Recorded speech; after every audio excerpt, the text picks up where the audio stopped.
Yes. Thank you. Thank you, members of the Assembly Budget Committee. My name is Frankie Guzman. I'm an attorney at the National Center for Youth Law, where I lead a team of attorneys, policy and community advocates focused on advancing policies and investments proven to be effective at promoting positive outcomes for youth involved in the justice system and increasing community health and safety.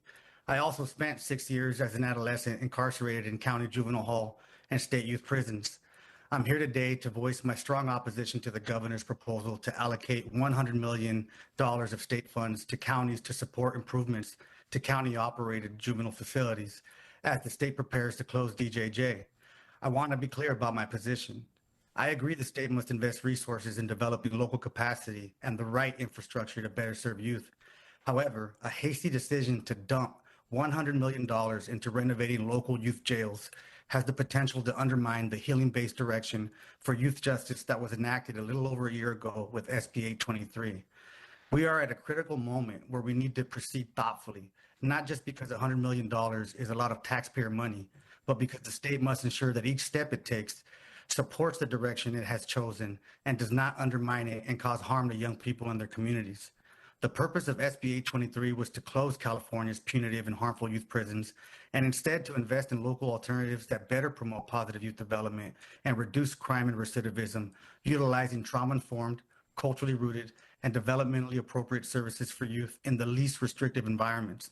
Unfortunately, most counties are making plans for the long-term incarceration of youth in juvenile halls, maximum security short-term detention facilities that are far more restrictive, punitive, and harmful to young people than what DJJ offers.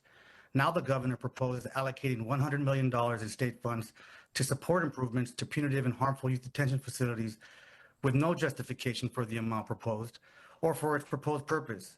While significant, the $100 million figure is arbitrary and would do little to make any juvenile hall suitable for positive youth development and rehabilitation, much less for the entire state. However, a $100 million state investment into local juvenile facilities would lock us into a regressive approach to serving youth, one that is reliant on punitive correctional models at odds with SB 823's intent of developing local trauma-informed, culturally rooted, and developmentally appropriate treatment for youth in the least restrictive appropriate settings. The legislature must reject the governor's proposal as is, and instead invest the state's resources into researching the developmental and rehabilitative needs of DJJ eligible youth and the needs of counties to improve individual youth outcomes and community health and safety.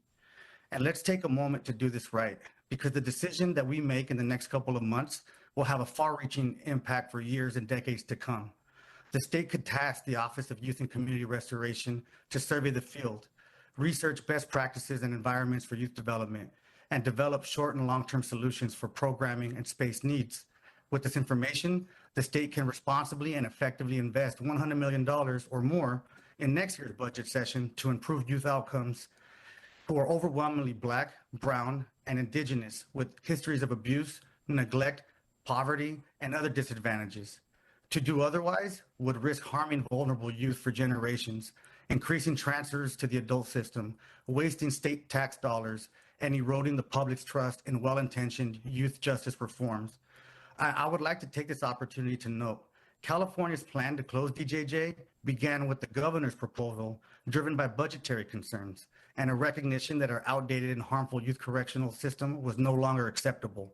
But here we are today, entertaining a proposal from the same governor that would invest significant state resources in outdated, harmful youth correctional facilities with little concern for costs to our state and its most vulnerable residents. We have an opportunity to pave a new course for youth justice, a model system that is rooted in data and research and gives meaning to SB 823's vision of health-centered, racially just system that honors the tremendous potential of all youth like myself.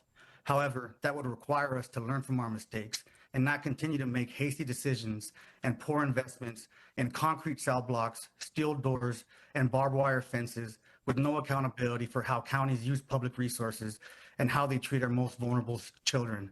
We know better, and we have the time and resources to do better. Let's slow things down, come up with a thoughtful plan and options, and invest in the health and prosperity of all Californians. Thank you.